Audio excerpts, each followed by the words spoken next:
I don't know. I don't have any classes in the Vic this semester, but I think it's pretty gross, and I don't exactly know how they got in there. But there's some new students inside the Victoria Building lecture hall. They're a real pest, and they're starting to distract some Ryerson students from their studies. So gross.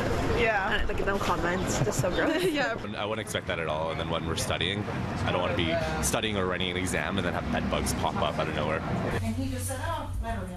Well, it happened. This video shows bedbugs crawling around a desk at the Victoria Building, and they aren't friendly. On February 22nd, I was sitting in my lecture hall at 8 a.m.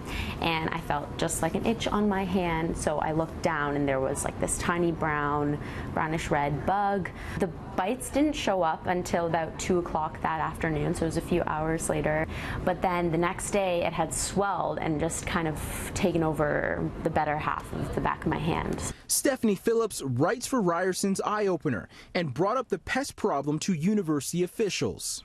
They said that there had been previous investigations into that same room prior to my report, and that they were going to conduct what they call an investigation into the room. Today, actually, they wrote back to us saying that the report came back, or the investigation came back negative. They found no activity in the room, and last night, reporters at the Eye Opener found several bugs, which they collected and put into jars.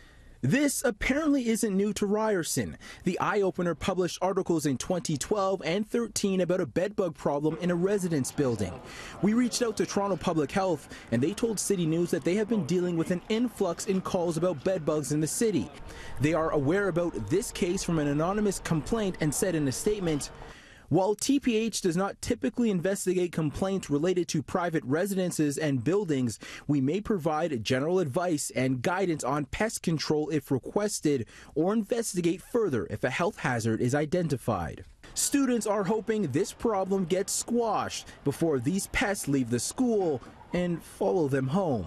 As a student, working part-time job, having a student budget, it's the idea of having to pay for an exterminator to come into your apartment is very stressful. We reached out to the university to find out how they're going to deal with the bedbug problem, but they told us that they don't have anyone available to speak with us on camera today. They did release a statement to City News saying that they are aware of the issue and are assessing the room in question. At Ryerson University, I'm Brandon Rowe, City News.